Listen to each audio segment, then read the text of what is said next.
Whether it's the bruise on his hand or swollen ankles, President Trump's health has come under quite a bit of scrutiny during his second term. But as Ben Terris writes for New York Magazine, those close to Trump are quite simply amazed by his energy, which they describe at times as nearly superhuman. In fact, the article has a title, Superhuman. Here's my conversation with Ben. Ben, great to see you. You sought to ascertain the truth about President Trump's health. That's not really easy to do, is it? No, it's very difficult to ascertain the truth about President Trump at all. But I think in reporting about his health, I was able to ascertain some truth about the way that he does his job, the way that he runs this country, the way that the government is run. You thought you would be blocked or at least get some pushback. They brought you right in. Yeah, it was surprising to me how much access I got. I got to go to the Oval Office and talk to the president and his team of doctors. I talked to a lot of his inner circle, his top staff, a cabinet secretary. I was surprised, but ultimately, President Trump wants to talk about this issue. He wants people to think that he's the healthiest president in the world and feels like he might be his best advocate for that. He also knows that his staff and his inner circle are going to talk very highly about him. He almost, I feel like, likes to have people go out and just praise him to the press, and so I got to benefit from that. And when you went into the Oval and the doctors were there, you saw something on the paperwork in front of them. What did you see? Yeah. First of all, I was surprised they were there at all. I did not expect the doctors to be there. They were standing next to a Christmas tree. It was, late December. It was just two men. I didn't know who they were, and they were each holding a piece of paper that on the top of the paper said talking points. And so they had things they wanted to get through. Mm-hmm. Did they recite those talking points to you in any sort of formal way? I mean, there were moments where they were looking at those pieces of paper. They were asked questions by me and also by Caroline Leavitt, the press secretary who was there. And it felt like, I don't know, it was a little practiced. A little choreographed, a little rehearsed, possibly. Yeah, that's right. The headline, Superhuman President, that comes from someone close to the president. It probably carries within New York Magazine a hint of irony, but it revealed something to you about not just what is or isn't true about President Trump's health, but the way the government, at least those closest to him, think and talk about him.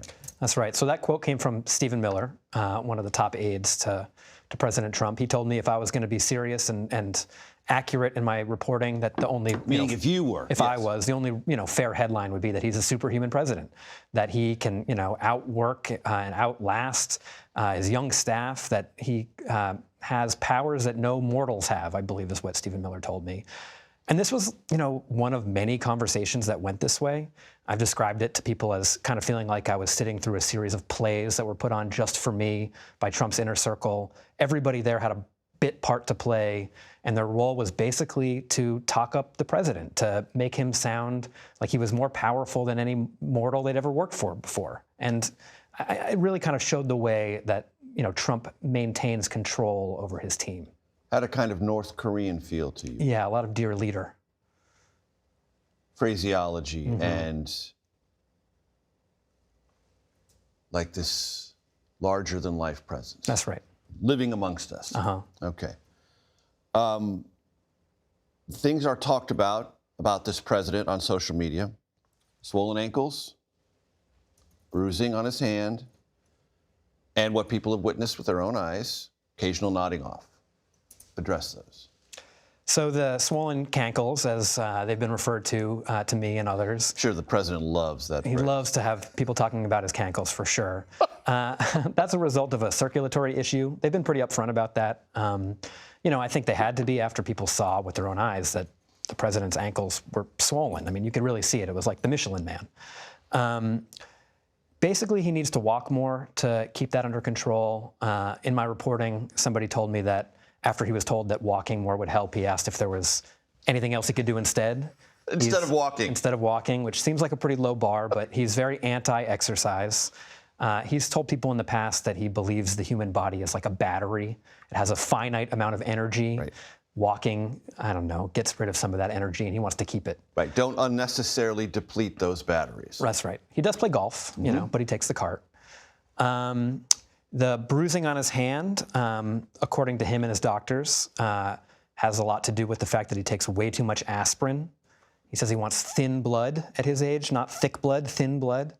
And because he takes all this aspirin... To thin his blood. To thin his blood, he bruises easily. He also shakes a lot of hands. He told me oftentimes with big, burly men with sausage-like fingers and tears in their eyes who just want to thank him and grab his hand like putting it through a meat grinder. That combination causes lots of bruising. There are also cuts sometimes on the back of his hand that he said comes from women's fingernails when they're shaking his hand, sometimes from women's rings. I mean, that would suggest his skin is a little thinnish. He has thin skin. That's right. We've seen that. Yeah. Rhetorically and otherwise. That's right. That's right. As for the nodding off, he claims that he's just bored as hell. Sometimes he's in these meetings and people are talking for too long. He needs to close his eyes just to relax. I heard it described to me. Caroline Levitt said it's his active listening face. Marco Rubio said it was a listening mechanism. I mean, believe what you want. It looked to me like he was dozing off, but maybe that's what his active listening face is. Well, the Trump presidency will leave this country with many things. Perhaps active listening face will be one of the phrases we will associate with it. That's right. Maybe others. Yet, very recently, the president was on stage with Nicki Minaj, who has enormous fingernails, clasping her hand, and those fingernails right over his hand. Looked kind of dangerous to me. That's a good point. You'd think if he'd had past incidents, maybe he'd look at those fingernails and say, this is a hand I'm not going to hold. So it varies.